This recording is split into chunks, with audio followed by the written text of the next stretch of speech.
Proyek besar Ivana. Ayah harus makan yang banyak biar cepat sembuh, ucap Ivana menyuapi Irfan ketika makan malam. Jangan banyak-banyak sayang, ayah belum kuat, keluh Irfan.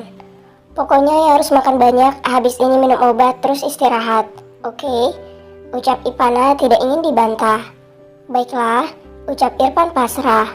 Sementara yang lain hanya bisa tersenyum ketika Ivana lebih keras kepala daripada ayahnya. Naren dan Nela hanya bisa menyimak dan memperhatikan bagaimana perlakuan Ivana terhadap opa mereka. Tina pasti sayang banget sama opa, ucap Nela berbinar dan bertepuk tangan.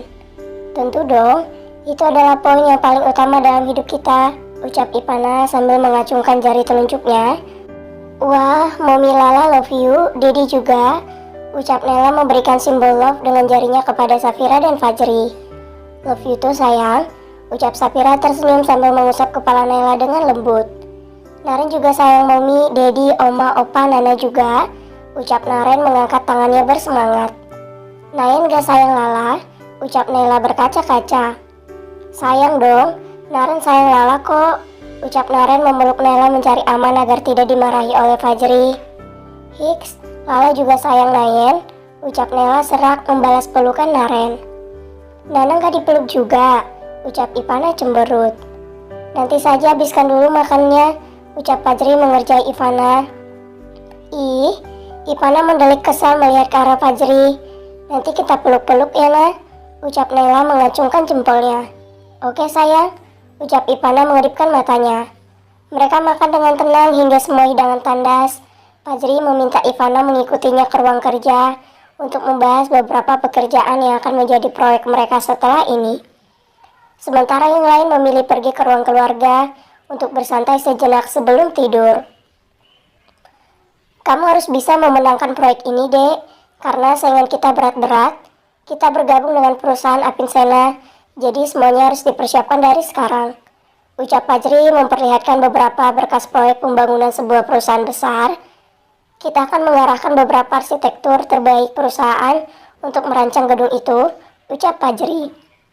Abang yakin aku yang akan mendemukannya nanti. Ini proyek besar loh bang. Aku baru menjabat hari ini dan harus menangani proyek seharga triliunan, ucap Ivana tidak percaya. Fajri tersenyum, ia sudah menduga jika Ivana akan mencari alasan untuk hal ini. Sayang, ini proyek milik perusahaan satelit yang sangat besar. Ayah sangat menginginkan proyek ini. Akan dipastikan perusahaan akan semakin maju, gaji karyawan bisa naik dan mereka bisa mendapatkan bonus yang besar. Ini kesempatan kita, Dek, jelas Fajri. Tapi ini terlalu besar, Bang. Bagaimana kalau kita tidak mendapatkan proyek itu? Tanya Ivana lirih. Apa adik abang yang jenis ini tiba-tiba saja pesimis? Bukankah pembuatan roket 4 tahun lalu lebih susah daripada ini? Tanya Fajri. Bang, ucap Ivana berkaca-kaca. Bukankah kamu ingin mengalahkan abang? Apa kamu hanya bermain untuk proyek kecil? Tanya Fajri. Ivana menggeleng pelan. Ia sangat ingin mengejar kehebatan Fajri. Setidaknya ia bisa menggeser posisi pria tampan itu untuk mendapatkan satu saja penghargaan pengusaha muda berjaya setiap tahunnya. Baiklah, tapi abang gak boleh ninggalin Dede sendiri, ucap Ivana. Kita akan berjalan bersama sayang, ucap Fajri menatap Ivana. Baiklah, ucap Ivana yakin. Nah, ini baru Ivana. Yang tadi siapa itu? Gadis pesimis? Abang gak suka? Ucap Fajri tersenyum dan memeluk Ivana dengan gemas. Mereka kembali membahas apa saja yang dibutuhkan untuk proyek ini. Setelah selesai, Ivana memilih untuk beristirahat ke kamarnya ketika melihat semua orang sudah kembali ke kamar masing-masing. Dret, dret, dret. Ponsel Ivana berbunyi ketika ia sudah membaringkan tubuh lelahnya. Ia mengernyit bingung melihat nomor yang tidak tersimpan mengirimnya pesan. Prom 62. Nah, apa kabarmu? Apa kita bisa bertemu besok? Aku tunggu di Culun Es Resto jam 12 siang. Good night cantik. Itulah isi pesan yang diterima oleh Ivana. Ia bertanya-tanya siapa yang berani mengajaknya untuk bertemu. Apa ini nomor Tono? Tapi kenapa dia menanyakan kabarku? Tanya Ivana menebak siapa pemilik nomor ponsel itu. Apa aku lacak saja? Gak usah deh, gak penting. Besok akan aku kirim orang untuk melihat siapa orang lancang ini, ucap Ivana mengedikkan bahunya. Ia meletakkan ponsel Mali itu di atas nakas dan kembali membaringkan tubuhnya.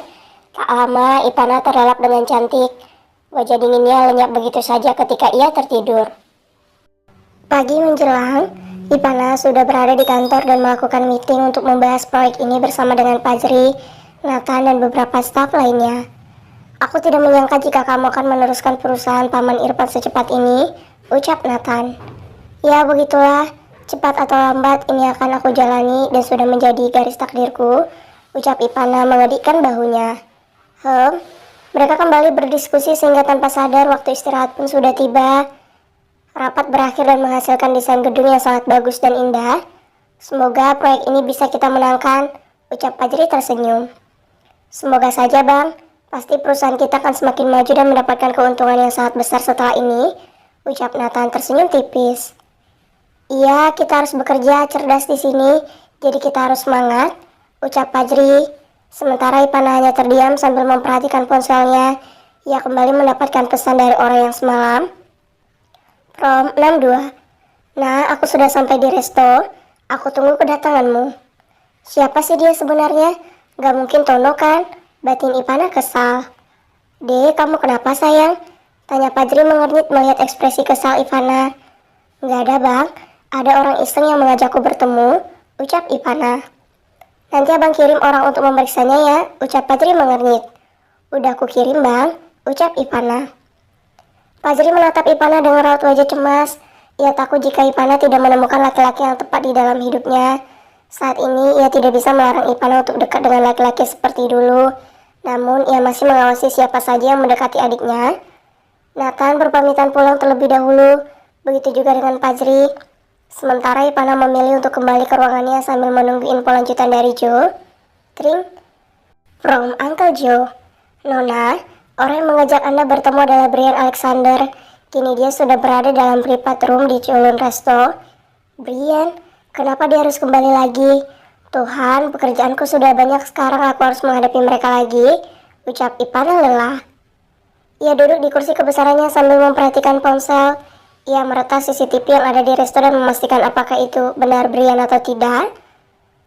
Ternyata memang dia. Tuhan, aku telah menghadapi mereka yang selalu bertengkar memperebutkan aku setiap kali bertemu. Semoga tidak ada yang lain lagi, batin Ipana frustasi. Ipana mengambil tasnya dan menemui Brian yang sudah menunggu di resto itu hampir setengah jam. Mbak, tolong undur jadwal saya 1 jam. Saya ada keperluan sebentar, ucap Ipana. Baik, Nona. Ipana segera bergegas untuk pergi ke resto itu. Ia mengemudikan mobilnya dengan kecepatan sedang. Sekitar 15 menit ia tiba di Culun Resto. Permisi, private room atas nama Brian Alexander, ucap Ipana. Bapak Brian Alexander di ruang nomor 002. Mari saya antar, Nona, ucap waiters itu terkejut.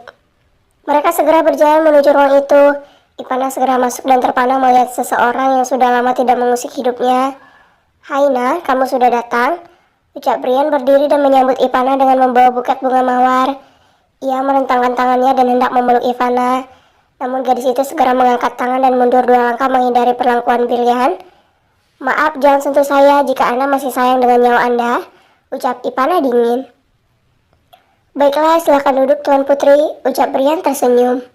Terima kasih, ucap Ipana duduk dengan anggun. Apa kabar kamu, Nah? Tanya Brian tersenyum. Aku baik, ada apa? Tanya Ipana. Aku merindukanmu, Nana. Mulai hari ini aku akan menetap di Indonesia, ucap Brian. Maaf Brian, aku bukan anak kecilmu lagi, batin Ipana. Bagaimana dengan bisnismu? Tanya Ipana. Aku akan membuka toko utama di sini, yang di Singapura, Thailand, dan Cina akan aku jadikan cabang saja, ucap Brian tersenyum.